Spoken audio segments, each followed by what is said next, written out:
अच्छा देखिए स्टूडेंट्स, अब मैं आप लोगों को टेम्परेचर कोफिशिएंट ऑफ रेजिस्टेंस ये बताऊंगा, ठीक है। टेम्परेचर कोफिशिएंट ऑफ रेजिस्टेंस क्या होता है इसे समझ लीजिए। इसको हम लोग एक्सप्रेस करते हैं अल्फ़ा से। टेम्परेचर कोफिशिएंट ऑफ रेजिस्टेंस को किस चीज़ से रिप्रेजेंट करते हैं? अल्फ़ा से। ये बात समझ में आ रही है? तो यहाँ पर देखिए अल्फ़ा, अल्फ़ा इक्वल टू क्या बन जाएगा? चेंज इन रेजिस्टेंस, ठीक है, per unit original resistance into temperature difference. ये एक एक्सप्रेशन बन रहा है। इसका कहने का मतलब क्या है? यहाँ पर अल्फ़ा जो है वो है temperature coefficient of resistance. R T मतलब resistance of the wire at T degree Celsius. T मतलब कोई सा भी, मतलब 23 डिग्री सेल्सियस, 24 डिग्री, कोई भी एग्जाम्पल है, ठीक है ना। तो resistance at T degree Celsius R nought. R nought कहने का मतलब होता है initial resistance at 0 degree Celsius. 0 degree Celsius में जो इनिशियल आर जीरो, जीरो मतलब ओरिजिन, ठीक है ना, ओरिजिन मतलब इनिशियल। तो initial resistance at 0 degree Celsius, 0 degree Celsius पर वायर का जो शुरू में जो रेजिस्टेंस था उसको हम लोग आर नॉट से रिप्रेजेंट करते हैं।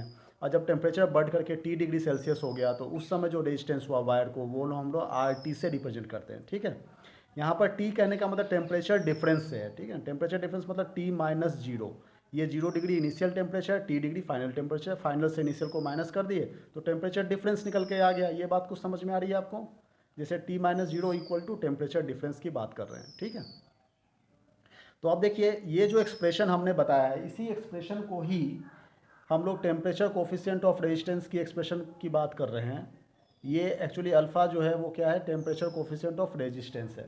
तो देखो यहाँ पर क्या लिखा हुआ है? Change in resistance.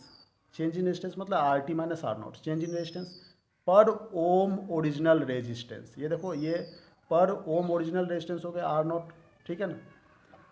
ओम मतलब रेजिस्टेंस की यूनिट, ठीक है।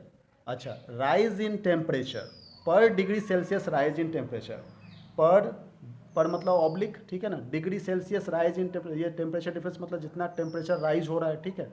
तो पर degree Celsius rise in temperature is known as temperature coefficient of resistance, ठीक है। तो जैसा स्टेटमेंट है वही इक्वेशन बना हुआ है। तो अब देखिए ये हमारा मेन एक्सप्रेशन है कि alpha equal to R T minus R nought upon R not into T, ठीक है ना। ये फॉर्मूला, इसे आप लोग याद रखेंगे। अब इसके बाद डेरिवेशंस, डेरिवेशंस इसी फॉर्मूले को हम लोग डिराइव करेंगे, ठीक है। डिराइव कैसे कर लेंगे इसे आप लोग समझिए अभी। जैसे कि हमने देखा है कि डेरिवेशन ऑफ टेम्परेचर में at 0 degree Celsius initial resistance हो गया R nought, at T degree Celsius final temperature, final resistance हो गया आर टी। ये बात कुछ समझ में आ रही है आपको? ठीक है। अच्छा अब देखिए इंक्रीज इन रेजिस्टेंस की बात करें, मतलब रेजिस्टेंस में कितना इंक्रीज हो रहा है। तो यहाँ पर R T minus R zero ये इंक्रीज इन रेजिस्टेंस है, डायरेक्टली प्रोपोर्शनल है ओरिजिनल रेजिस्टेंस के। ओरिजिनल रेजिस्टेंस क्या है? आर नॉट है, ठीक है। ये बात को समझ में आ रही है? इसका नाम दे दीजिए इक्वेशन 1। अब यहाँ पे कह रहा है increase in resistance is directly proportional to temperature difference. तो ये जो हमारा इंक्रीज इन रेजिस्टेंस है R T minus R nought is directly proportional to temperature difference के भी हो रहा है, मतलब टी माइनस जीरो जो टेम्परेचर डिफरेंस है उसके भी ये डायरेक्टली प्रोपोर्शनल है। ये बात समझ में आ रही है? अब दोनों को हम लोग कंबाइन कर देंगे, ठीक है।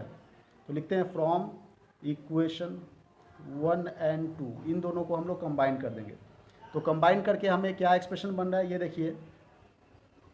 ये जो है R T minus R nought, ठीक है, is directly proportional to R not into T. ये बात को समझ में आ रही है? अच्छा ये प्रोपोर्शनल साइन को हटाएंगे, यदि हम लोग इक्वल साइन रखेंगे तो कुछ ना कुछ कांस्टेंट पुट करना पड़ेगा। ये बात समझ में आ रही है? तो देखिए जैसे कि अब हम लोग इसे और आगे सॉल्व करते हैं कि R T minus R nought is equal to, अच्छा यहाँ पर हमने प्रोपोर्शनल को हटा करके इक्वल साइन रखा है, ठीक है। तो अब यहाँ पर अल्फ़ा लिखेंगे। अल्फ़ा क्या है? टेम्परेचर कोफिशिएंट ऑफ रेजिस्टेंस, ये अल्फ़ा है, ये आर नॉट इंटू टी, ठीक है। अच्छा अब यहाँ पर रीअरेंज कर दो, मतलब ये आर आर नॉट जो है वो इधर की तरफ को ले जाएंगे तो क्या बचेगा? आर टी माइनस या फिर that is equal to R naught इधर ले गए, ठीक है। और ये प्लस था ही, plus alpha R not into T. यहाँ पर ये समझ में आ रहा है तुम्हें? मतलब ये आर नॉट जो है इसको हमने इधर को तरफ को ले गए हैं, ठीक है। अच्छा इसे और थोड़ा सा सॉल्व कर लीजिए। तो सॉल्व करके हमें क्या मिल रहा है? आर टी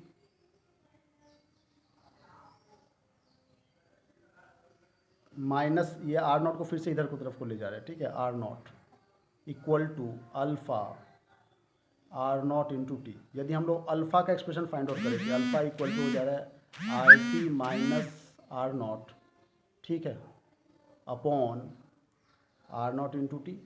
ये बात को समझ में आ रही है आपको? तो यही तो हमारा अल्फ़ा का एक्सप्रेशन है टेम्परेचर कोएफिशिएंट ऑफ रेजिस्टेंस का, और यही हमें कैलकुलेट करना था। इस तरह से हमने प्रूव कर दिया, ठीक है ना।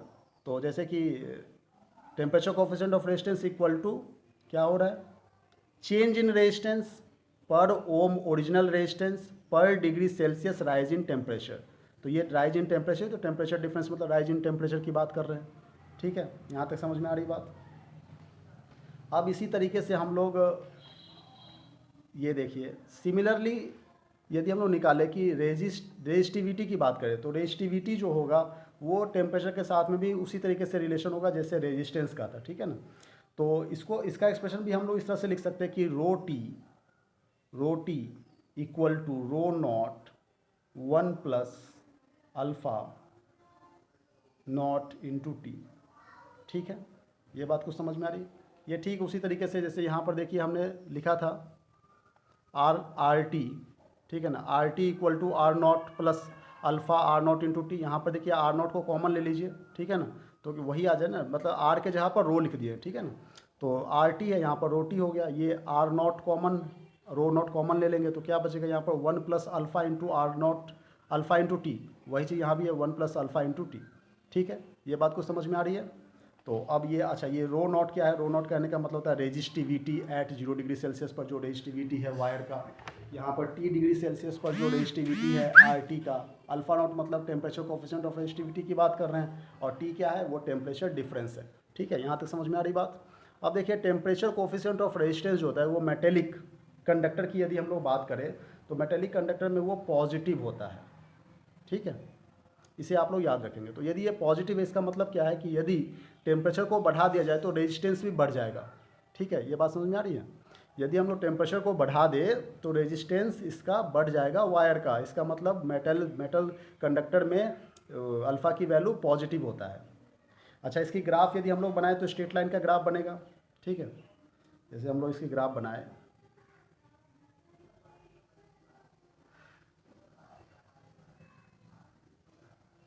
मान लीजिए यहाँ पर हमने रेजिस्टेंस लिखा आर और यहाँ पर मैं टेम्परेचर लिख दिया टी, तो इसका जो ग्राफ बनेगा वो कैसा बनेगा बेटे?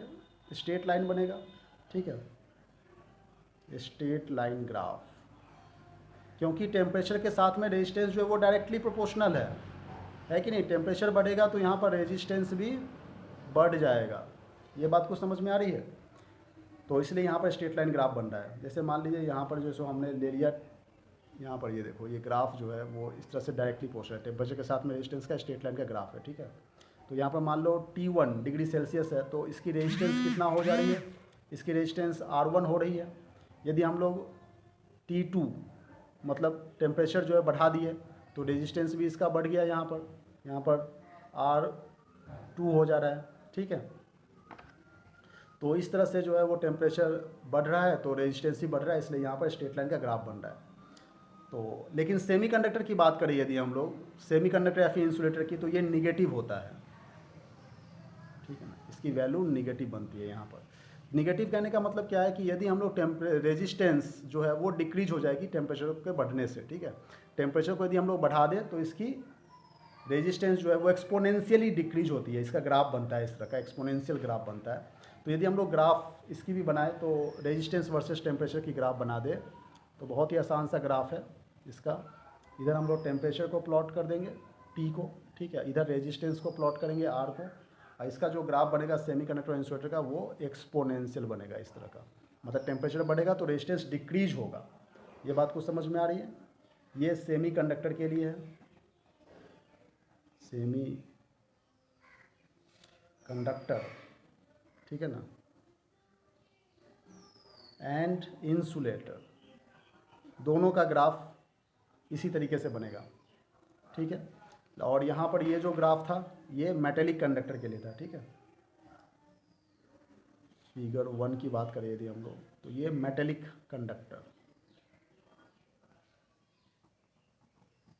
ये मेटेलिक कंडक्टर के लिए ग्राफ था ये। तो दोनों का अलग अलग ग्राफ है। Thank you very much.